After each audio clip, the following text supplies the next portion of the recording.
Sabli Syudri Al-Sidan Rahmu Kedatami Sanif Al-Qawli Ahmad yang terhormat kepada Bapak Munir selaku penguji 1, kemudian juga ada 25 saya selaku penguji 2. Puji syukur kepada Allah Subhanahu wa taala. Alhamdulillahirabbil alamin. Kita masih bisa melaksanakan daripada tugas yang harus kita selesaikan sekarang ini, dimana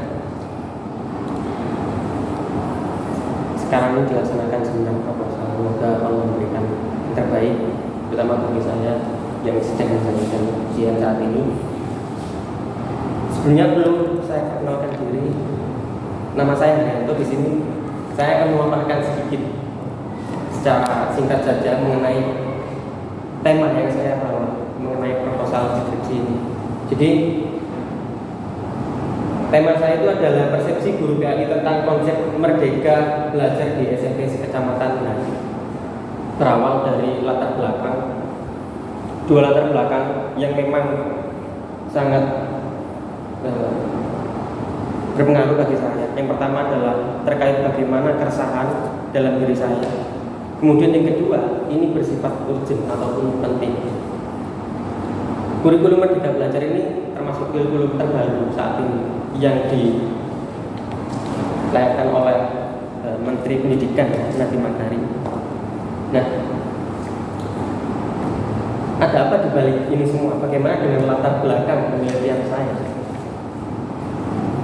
Secara empiris, data yang saya temukan itu terdapat sebuah, saya katakan inkonsistensi, jadi ketidakserasian terkait bagaimana persepsi guru terhadap kurikulum Merdeka Belajar. Jadi ada beberapa orang yang memang saya wawancarai sebelumnya terkait bagaimana kurikulum Merdeka Belajar.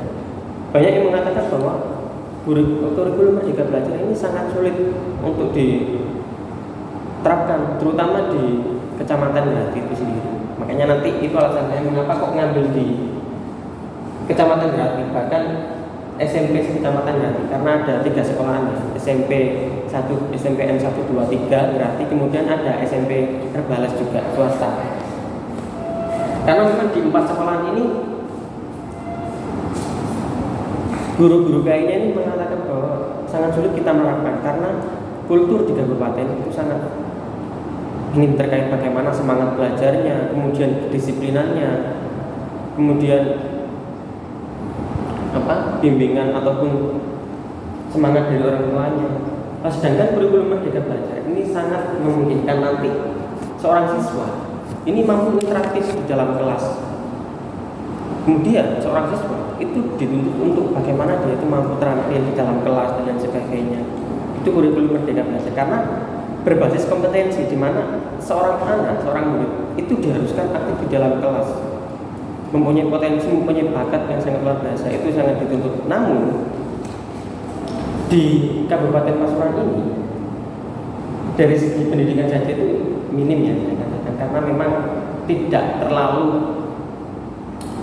menekankan bagaimana pentingnya suatu pendidikan. Apalagi di desa saya Balas, di situ ada SMP Terbalas juga. Buat apa sih sekolah? Dawang nanti ini nyusahius kan gitu. Jadi itu yang membuat nantinya murid itu kurang termotivasi. Nah dari situ guru itu mengalami kesulitan dalam menerapkan bagaimana merdeka belajar. Nah di sini karena memang penelitian saya adalah kualitatif, tentunya adalah asumsi bagi saya bahwa bukan masalah penerapannya yang memang sulit menurut saya, melainkan adalah bagaimana persepsi seorang guru itu sendiri. Kalau kita sudah mempunyai persepsi yang buruk terhadap sesuatu ataupun suatu, pasti ketika kita mau mengerjakan itu kayak mau ataupun kurang semangat dalam mengerjakan. Begitu juga ketika guru menerapkan kurikulum Merdeka Belajar. Kalau memang seorang guru memiliki persepsi yang kurang baik, tentunya tindakannya juga itu ada pengaruh. Kayak mau pada akhirnya meskipun ada kurikulum Merdeka Belajar masih menerapkan kurikulum K13. Itu yang menjadikan saya harus meneliti. Ini bersifat penting karena apa? Menyangkut halayak umum, menyangkut pada bagaimana pembelajaran seorang siswa. Mungkin itu saja. Untuk rumusan masalahnya itu ada 3. Yang pertama, bagaimana persepsi guru PAI tentang pemahaman merdeka belajar. Yang kedua, itu bagaimana proses pelaksanaan pembelajaran konsep kurikulum merdeka belajar itu sendiri. Untuk yang ketiga, itu bagaimana faktor yang menjadi kendala daripada penerapan. Jadi dari persepsi kemudian ke implementasi, dan yang ketiga adalah terkait kendala. Kemudian untuk bab 2-nya ini terkait teori-teori yang tadi dibahas, bagaimana persepsi guru PAI pendidikan agama Islam. Jadi persepsi itu sendiri kan memang suatu hal yang memang di luar dari manusia itu sendiri secara eksternal, dan kita mengabstraksikan dalam otak kita, kemudian kita memaknai suatu hal. Nah, untuk konsep merdeka belajar itu sendiri, yang saya tuangkan di sini ada 4 konsep. Yang pertama terkait bagaimana USBN. Jadi USBN itu yang awalnya itu memang diambil alih oleh dinas. Sekarang sekolah mempunyai kemerdekaan, mempunyai kebebasan untuk menerapkan bagaimana USBN. Jadi tergantung bagaimana guru. Makanya di sini potensi guru itu sangat diperlukan. Kemudian yang kedua itu ujian nasional UN itu sudah diganti dengan ujian asesmen saja. Jadi penilaian bukan seperti semacam kemarin-kemarin kita melaksanakan UN, uji tulis dan lain sebagainya. Sekarang tergantung seorang guru, entah nanti asesmennya, penilaiannya itu seorang siswa harus membuat portofolio ataupun membuat dokumen-dokumen penting ataupun observasi dan lain sebagainya. Jadi itu.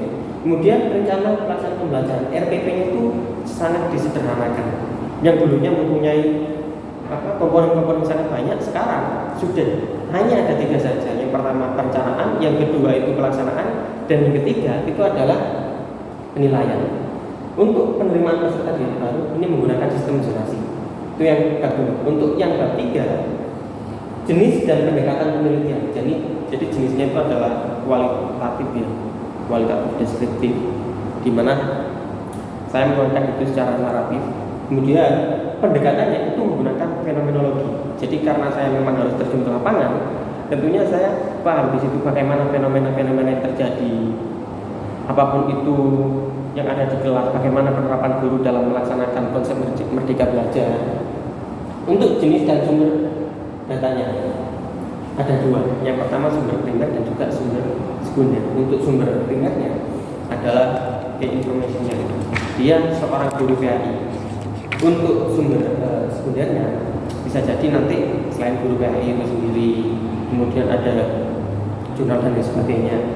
Untuk teknik pengumpulan data ada 3, menggunakan metode observasi, kemudian menggunakan teknik wawancara, dan yang ketiga itu adalah dokumentasi. Nah, untuk fokus penelitian memang kita fokuskan kepada bagaimana persepsi guru PAI tentang pemahaman konsep merdeka belajar, implementasi dan juga kendala-kendala yang terjadi. Kemudian untuk informan penelitiannya itu ada key information, adalah guru PAI-nya, kemudian ada informan utamanya, baik itu kepala sekolah dan lain sebagainya. Kemudian ada informan tambahan, bisa kita mengobservasi ataupun mewawancarai kepada satpam. Karena apa? Penerapan merdeka belajar ini tidak hanya di dalam kelas, melainkan di luar kelas. Ketika dilaksanakan di luar kelas, membutuhkan keamanan tertentu yang memang itu diawasi oleh salah satu security. Jadi saya juga mengobservasi dan mewawancarai bagaimana sih Pak terkait ketika siswa itu belajar di luar kelas. Kemudian ada teknik analisis data. Yang pertama reduksi data. Jadi mengambil pokok-pokok terpenting daripada data atau hasil yang sudah kita dapatkan. Kemudian teknik analisis data yang kedua adalah display, penyajian data. Bagaimana ketika kita memahami bahwa mengambil data-data terpenting, kita sajikan terlebih dahulu, kita analisis di situ. Kemudian conclusion, ini mengambil kesimpulan terkait bagaimana ataupun apa yang terjadi di lapangan dan lain sebagainya. Mungkin itu saja yang saya sampaikan. Baik. Dan terima kasih. Selanjutnya saya berikan waktu 20 menit saja.